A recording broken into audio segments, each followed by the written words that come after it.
13 తారీఖు నాడు జరగబోయేటువంటి పార్లమెంటు ఎన్నికల కురుక్షేత్రంలో భారతీయ జనతా పార్టీ ఈ దేశంలో అత్యధిక సీట్లను 400 పైసలకు గెలవబోతుంది.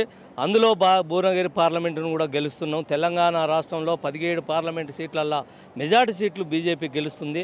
నరేంద్ర మోడీ నాయకత్వంలో ఈ తెలంగాణ కూడా అభివృద్ధి జరగబోతున్నది. ఎందుకంటే గత 10 ఏళ్ల నుంచి అనేక సంక్షేమ పథకాలను ప్రవేశపెట్టి నరేంద్ర మోడీ గారు ఈ దేశాన్ని అన్ని రంగాలలో అభివృద్ధి చేయడం జరిగింది. ప్రపంచ దేశాల్లో ఒక అగ్రగామి దేశంగా తీర్చిదిద్దుతున్నాడు ఈ దేశాన్ని. కాబట్టి తెలంగాణ ప్రజలు కూడా భారతదేశం ఏ విధంగానైతే అభివృద్ధి చెందుతుందో ఆ అభివృద్ధి కాంక్షలు తెలంగాణ రాష్ట్రం కూడా జరగాలి అంటే ఈ పార్లమెంటు ఎన్నికల్లో 17 పార్లమెంటు సీట్లని గెలిపించి నరేంద్ర మోడీకి కానుకగా పంపించి ఈ రాష్ట్రాన్ని అభివృద్ధి చేయడం కోసం మీ వంతు తోడ్పడాలని తెలంగాణ ప్రజల ఓటర్లను కోరుతున్నాం. కాంగ్రెస్ పార్టీ ఈ దేశాన్ని 60 ఏళ్ళు ఏలింది. ఈ సర్వనాశనం ఈ దేశానికి సమస్యలకు కారణం కాంగ్రెస్ పార్టీ. ఒక కుటుంబ పాలనతోటి ఈ దేశానికి అనేకమైనటువంటి మైనారిటీ బుజ్జగింపు ధోరణితోటి రిజర్వేషన్లు కల్పించి వాళ్ళ హక్కు హిందూ మెజార్టీ ప్రజల హక్కులను భంగం కలిగించినటువంటి కాంగ్రెస్ పార్టీ ఈ దేశాన్ని సకల సమస్యలకు కారణమైంది కాంగ్రెస్ పార్టీ. ఇవాళ ఉన్నటువంటి ఎవరైతే రాహుల్ గాంధీ పేరు చెప్తున్నారో రాహుల్ గాంధీ అటు ఇటు కాని వ్యక్తి. ఎందుకంటే ఆయనకి ఏది కూడా చేత కాదు. ఈ దేశ సమస్యలు పట్టవు, ఈ దేశ సంస్కృతి గురించి తెలియదు, ఈ దేశ ఆచార వ్యవహారాల గురించి తెలియదు. ఆయన ఒక ఇటలీ బొమ్మగా వచ్చి ఈ దేశం మీద ఒక భారంగా మారింది తప్ప దేశం గురించి ఆలోచించే శక్తి అతనికి లేదు. ఎందుకంటే ఈ దేశం ఓట్ల నాడు గుడికి పోతున్నాడు. ఓట్లు అయిపోయిన తర్వాత ఒక విదేశీ వ్యక్తిగా విదేశాలకు పోయి ఈ దేశ సంస్కృతిని విమర్శిస్తున్నాడు. ఈ దేశ ఆచార వ్యవహారాల గురించి మాట్లాడుతున్నాడు విదేశాలలో పోయి.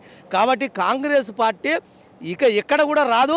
ఈ తెలంగాణలో కూడా మొన్న ఏదో సాగు తప్పి కన్నులు లొట్టబోయినట్టు ఈ అసెంబ్లీ ఎన్నికలలో బీజేపీకి రావాల్సినటువంటి మైలేజ్ దురదృష్టవత్తు ప్రజలు ఏది ఏమైనా ఈ కేసీఆర్ను దించాలనే లక్ష్యం పెట్టుకున్నారు. కాబట్టి టీఆర్ఎస్ పార్టీని బొందబెట్టాలనే ఆలోచనతో ఎవరైనా పర్వాలేదు ఆల్టర్నేటివ్ బీజేపీ అని కొద్ది రోజులు చూసిర్రు.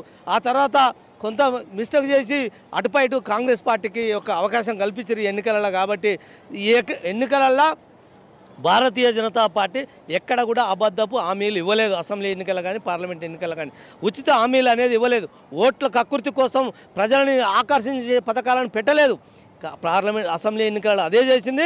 ఇలా అసెంబ్లీ ఎన్నికలలో ఆకర్షించే పథకాలు పెట్టకపోవడం వల్ల కాంగ్రెస్ పార్టీ తన స్వార్థం కోసం ప్రజలని మాయమాటలు చెప్పి 6 గ్యారెంటీల పేరు మీద అనేక అబద్ధపు హామీలు ఇచ్చిండ్రు. ఒక్క హామీని అమలు చేయలేదు. నేను అధికారంలోకి వచ్చిన వెంటనే డిసెంబర్ 6 తారీఖు నాడు రుణమాఫీ 9 తారీఖు నాడు రుణమాఫీ చేస్తా అని చెప్పిండు. అటువంటి రేవంత్ రెడ్డి ఇవాళ ఆగస్టు 15 తారీఖు వాయిదా వేసి మాట దాటవేస్తున్నాడు. ఇచ్చిన హామీ ఒక్కటి అమలు చేయడం చేతగాని కాంగ్రెస్ పార్టీ రేవంత్ రెడ్డి మాటలు తూటాలు మాట్లాడే తప్ప ఒక ఓటుకు నోటు దొంగ అయినటువంటి రేవంత్ రెడ్డి బీజేపీ గురించి మాట్లాడే నైతిక హక్కు లేదు. రిజర్వేషన్ల మీద ప్రజలను తప్పుదో పట్టించే విధంగా వ్యవహారం చేస్తున్నాడు, మాట్లాడుతున్నాడు. తను రిజర్వేషన్లకు చెప్పింది ఏంది భారతీయ జనతా పార్టీ? అంబేద్కర్ రాసినటువంటి రాజ్యాంగంలో కల్పించిన హక్కులకు భంగం కలవకుండా మతపాధిపతిగా రిజర్వేషన్లను ఇయ్యం మేము ఎత్తివేస్తామని చెప్పిండు అమిత్ షా గారు. కానీ బీసీ ఎస్సీ ఎస్టీలే ఎత్తేస్తానని ఎక్కడ కూడా చెప్పలే. కానీ అంతా కట్ చేసి బీసీ ఎస్సీ ఎస్టీల రిజర్వేషన్లు తీసేస్తుంది బీజేపీ పార్టీ అని తప్పుడు ప్రచారం చేస్తున్నారు. ఫేక్ వీడియోలు సృష్టించి ప్రజలను తప్పుదోవ పట్టిస్తుంది కాంగ్రెస్ పార్టీ. దాంట్లో ప్రధానంగా ఈ ఓటుకు నోటు దొంగ అయినటువంటి రేవంత్ రెడ్డి త్వరలోనే నీకు బుద్ధి జరగబోతుంది, తగిన శాస్తి జరగబోతుంది, నీవు జైలుకు పోయేది కూడా ఖాయం.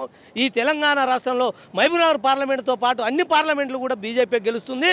అక్కడ నువ్వు కారుకూతలు కూసి జయజమ్మ మీద డీకే అర్ణ మీద ఇష్టం వచ్చినట్టు మాట్లాడుతున్నావు.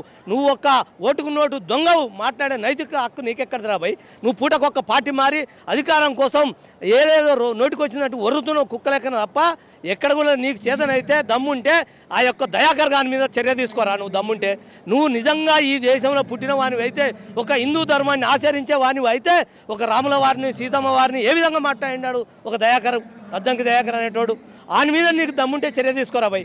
అది చేతగాక నీ ఓట్ల కోసం నోటికి వచ్చినట్టు మాట్లాడి కుర్చీని కాపాడుకోవడం కోసం తాపత్రయపడుతున్నావు.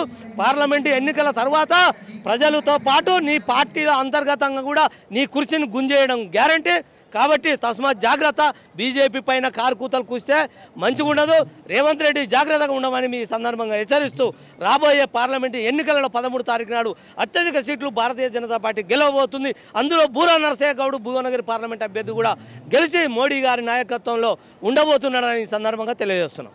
భువనగిరి నియోజకవర్గంలో ఎవరు అధికారంలోకి రాబోతున్నారు? భువనగిరి నియోజకవర్గంలో బూరా నరసయ్య గౌడ్ అధిక మెజార్టీతో 2 లక్షల పైచులుగా మంచిగా ఓట్ల మెజార్టీతో రాగలరు. అదేవిధంగా సొంత రేవంత్ రెడ్డి ఈరోజు సీఎం ఉన్నా కానీ కాంగ్రెస్ పార్టీలో సొంత ఉన్న నియోజకవర్గంలో ఆయన గెలవలేకుండా అక్కడికి మన బీజేపీ డీకే అరుణ గారు ఖచ్చితంగా ఎక్కువ మెజార్టీతో గెలవబోతుంది. భువనగిరిలో ఏ అభ్యర్థి అధికారంలోకి రాబోతున్నారు ఎంపీగా?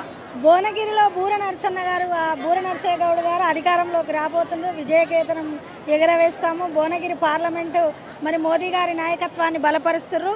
ఇగో ఇక్కడున్న అవ్వలు, తాతలు, అక్కలు, చెల్లెళ్ళు అందరూ కూడా మరి ఈ మోదీ అనే నాయకత్వాన్ని బలపరుస్తూ బూర నరసయ్య గారిని మరి గెలిపించడానికి కృషి చేస్తూ ఉన్నామని చెప్తాను. మోడీకే వేసేదా మేము. ఎవరు గెలుస్తారు? మోడీ గెలవాలి. మోడీ గెలవాలా? ఎందుకు? ఎందుకంటే రైతు బంధు పైసలు వేస్తేనే ఇతర వాళ్ళు ఇస్తున్నారు. ఎవరికి? పువ్వు గుర్తుకా? పువ్వు గుర్తుకి అంటే బీజేపీ. ఎందుకమ్మా?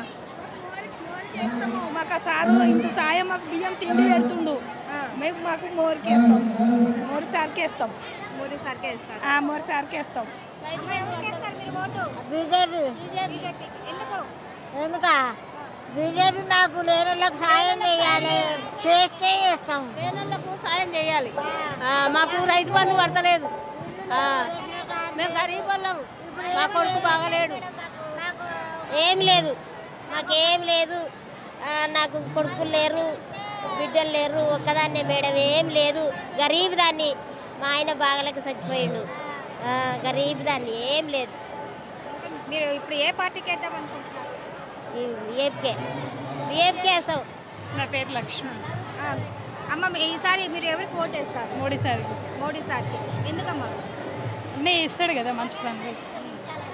ఇక్కడ బూర నరసయ్య గౌడ్ గారు భువనగిరి నుంచి పోటీ చేస్తున్నారు కదా, మరి ఆయన మీకు ఎలాంటి పనులు చేయించారు? అన్ని పనులు చేపిస్తుంది.